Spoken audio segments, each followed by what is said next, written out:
Rear hubs adjustment.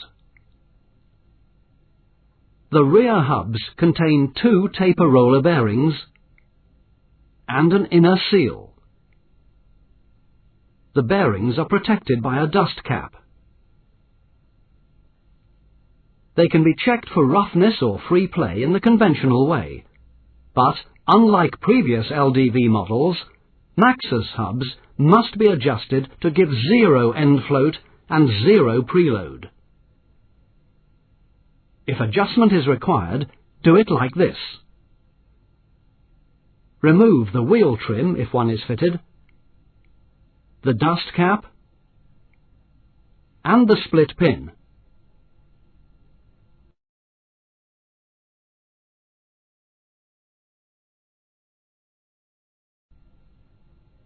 Tighten the hub nut to 11 Newton meters and at the same time turn the hub to track the bearings.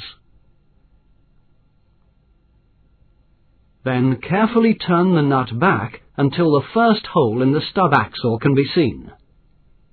Incidentally, there are 2 holes through the axle.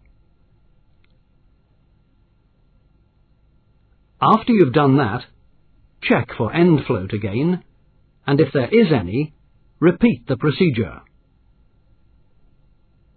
When you've got it right, fit a new split pin